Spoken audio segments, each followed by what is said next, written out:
के एक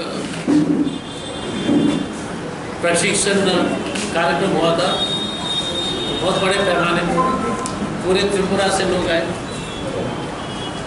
मैं पूरी कांग्रेस कमेटी को धन्यवाद देना चाहता हूँ, पीसीसी को धन्यवाद देना चाहता हूँ, जितने भी नेतागण हैं उन सबको धन्यवाद देना चाहता हूँ। वर्तमान में सबसे ज्वलंत मुद्दा जो वो है लोकल बॉडी इलेक्शन। आपने देखा होगा कि 334 के आसपास में से 40 में से 334 मुझे अगर आंकड़े याद है, उसमें से 120 में तो वैसे जो है निर्विरोध जो है चुनाव हो, मतलब है कि कोई विपक्ष से कोई खड़ा ही नहीं हो। अब त्रिपुरा की जनता के लिए एक चिंता के विषय है, अगर लोकतंत्र में जो है अगर इलेक्शंस में अगर विपक्ष के लोग खड़े नहीं होंगे तो ये तो कम्युनिस्ट चाइना से भी खराब स्थिति।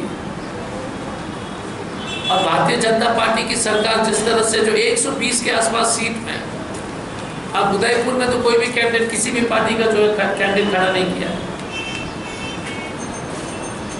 चुनाव में हार जीत होती रहती, लेकिन चुनाव नहीं होना इसका मतलब है कि त्रिपुरा का जनता को तो भारतीय जनता पार्टी एकदम कुछ नहीं समझती।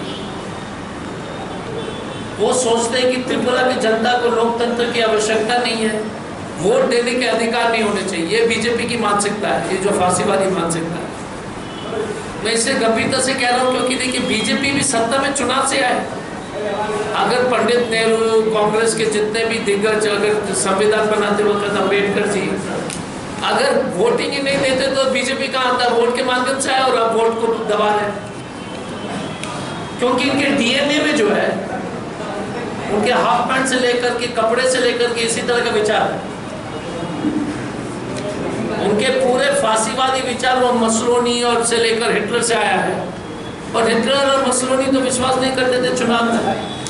उसी तरह से मोदी जी, अमित शाह और आपके मुख्यमंत्री की स्थिति में भैया डरा धमका के,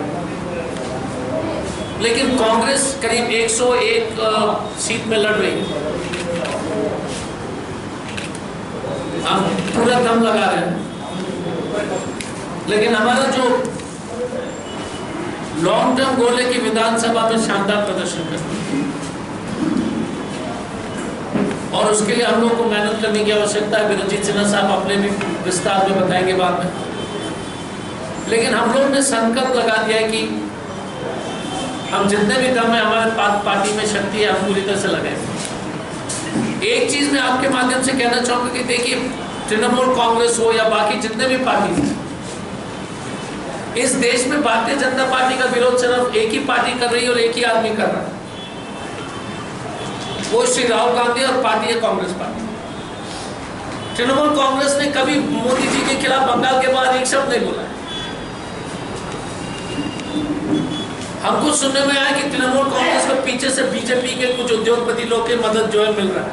अब कितना सही है कितना गलत है हम नहीं बोल सकते, लेकिन इतना पैसा खर्च करना और सिर्फ कांग्रेस के ऊपर हमला करना, बीजेपी के ऊपर कुछ नहीं बोलना, तो इसका मतलब है कि कुछ न कुछ दाल में काला है, ये पूरी दाल काली है। तो ये एक समस्या है। तो मैं सभी जो त्रिपुरा के जितने भी एक शांति प्रिय लोकतंत्र में विश्वास करने वाले त्रिपुरा के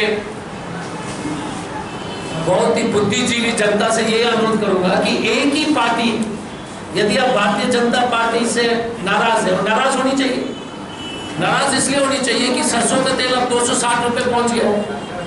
मोदी जी ने सरसों तेल हमारे प्लेट से निकाल दिया है और सिर्फ कान में डालने के लिए लाइक छोड़ दिया।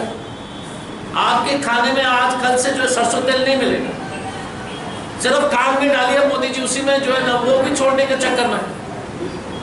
सरसों तेल ना से उससे मछली बनेगी ना सब्जी बनेगी, सिर्फ कान में डालिए और खुश रहिए। ये है देश की स्थिति। टमाटर के दाम देख लीजिए, प्याज के दाम देख लीजिए, आलू का दाम देख लीजिए, दूध का दाम देख लीजिए। विरोजित सिन्हा साहब एक पैम्फलेट निकालेंगे कि 2013 में कांग्रेस के समय में क्या दाम थे और अब क्या दाम। बेरोजगारी चरम सीमा पर, नफरत चरम सीमा पर। आपने देखा है कि त्रिपुरा में किस तरह से जो है इतने साल से कभी हिंदू मुस्लिम की बात नहीं होती थी, इन्होंने अपने नाटक फिर से शुरू कर दिए। और त्रिपुरा की यही खूबी है कि मस्जिद हिंदू जाकर बनाते हैं और मंदिर मुसलमान जाकर बनाते हैं। ये त्रिपुरा की खूबी है। अभी जो एक मुस्लिम हमारे यहाँ पर जिलाध्यक्ष जी है, मुसलमान भाइयों ने मिलकर के मंदिर को ठीक कराया। ये त्रिपुरा का परंपरा संस्कृति है और इसको भी खत्म करेंगे। तो धर्म नाम की चीज तो कभी त्रिपुरा में जो है, त्रिपुरा की अगर माइनॉरिटी हो या मेजॉरिटी हो, आप देखने में वही खाना पीना, वही कपड़ा, वही बिंदी, वही साड़ी, वही भाषा, उसको भी नहीं छोड़ रहे। तो ये त्रिपुरा के लिए बहुत बड़ी चुनौती है। महंगाई,